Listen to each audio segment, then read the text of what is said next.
Assalamualaikum warahmatullahi wabarakatuh.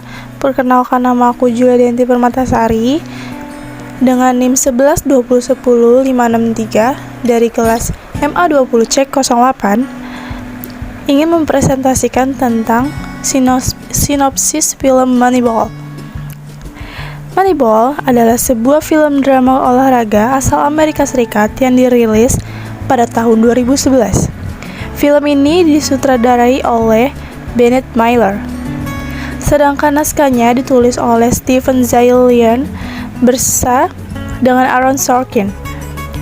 Dan film ini juga dibuat berdasarkan buku karya Michael Lewis dengan judul yang sama terbitan tahun 2003.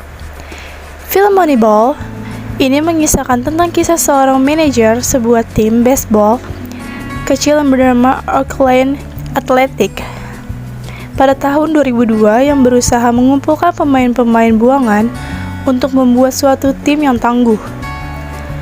Pada film ini, Brad Pitt berperan sebagai manajer bernama Ben yang ditemani asistennya Peter Brand yang diperankan oleh Jonah Hill. Mereka berdua mencoba mendobrak cara lama dalam menemukan pemain baseball yang handal. Mereka mencoba menggunakan metode yang baru, yaitu dengan memakai pendekatan statistika.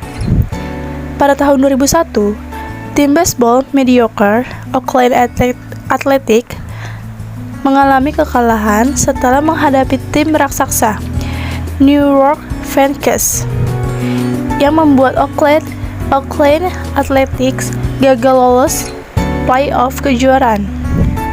Tak hanya mengalami kekalahan yang pahit, tim Oakland Athletic juga harus kehilangan 3 pemain pilarnya yang dibajak oleh tim kaya yang datang dengan tawaran yang lebih menjanjikan. Sebagai manajer, yaitu Billy Beane, merasa kesal akan hal itu.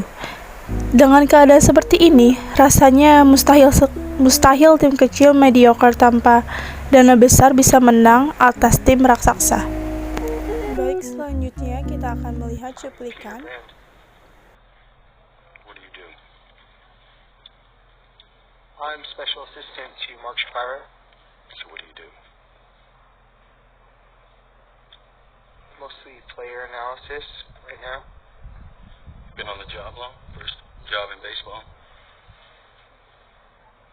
It's my first job anywhere. Wow, congrats.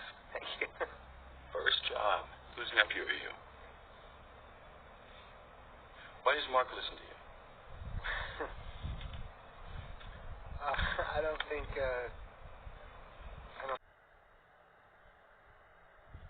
apologize. Go on. Dalam kunjungan ke Cleveland Indians, Billy bertemu dengan Peter Brand, lulusan Universitas Yale jurusan ekonomi dengan ide radikal tentang bagaimana memperkirakan nilai pemain. Billy menguji teori Peter dengan memikirkan apakah ia akan membuat konsepnya. Billy menjadi pemain Major League sebelum menjadi manajer umum, meskipun cara pemandu menganggap Billy sebagai harapan terbaik. Karirnya di Major League mengecewakan.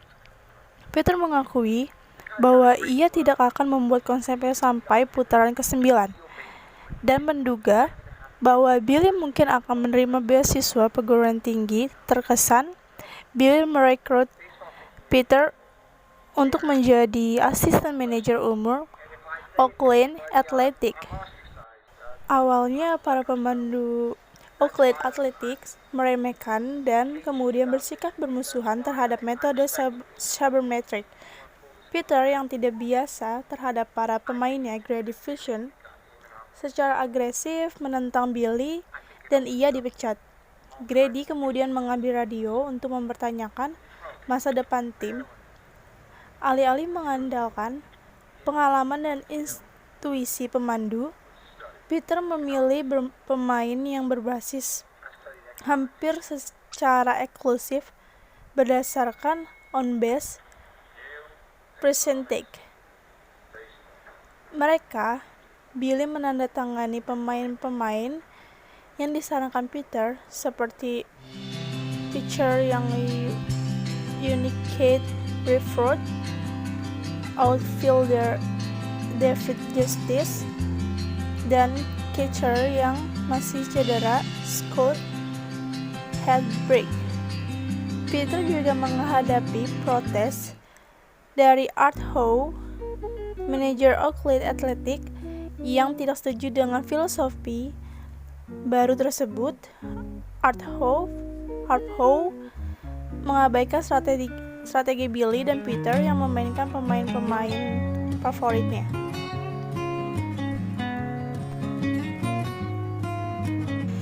Di awal musim, perkembangan klub Oakland Athletics sangat buruk, mendapatkan kritik karena menolak metode baru tersebut.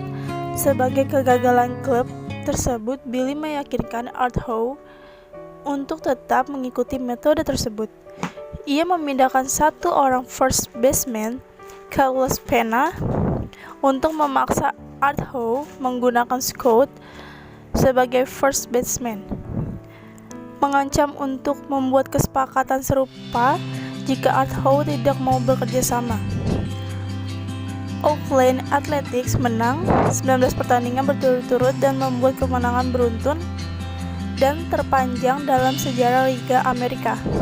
Putri Billy meminta untuk pergi ke pertandingan melawan Kansas City Royals, di mana Oakland Athletics sudah memimpin 11-0 setelah babak ketiga dan tampaknya akan memenangkan 20 pertandingan, memecahkan rekor berturut-turut seperti kebanyakan pemain baseball. Billy percaya tahayul dan menghindari pemain yang sedang berlangsung.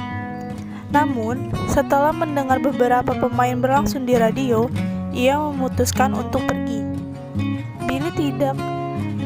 Billy tiba di babak keempat hanya untuk melihat tim goyah dan akhirnya membiarkan Kansas City Royals mencetak skor di 11. Akhirnya Oakland Athletics menang karena walk of home run yang dilakukan oleh Scott.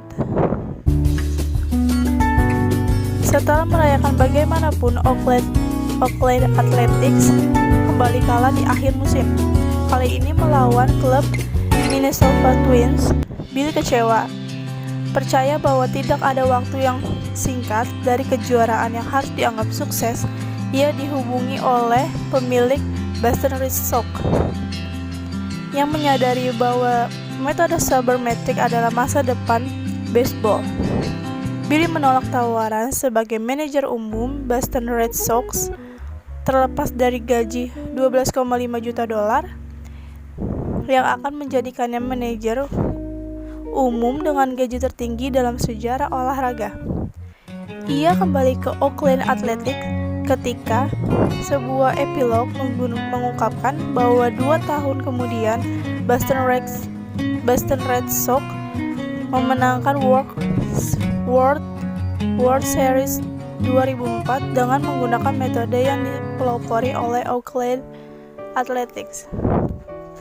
Jadi saya setuju dengan metode yang dilakukan oleh Billy Beane karena data acuan yang mereka pakai untuk menganalisis pemain bukan sekadar jumlah gol dan assist.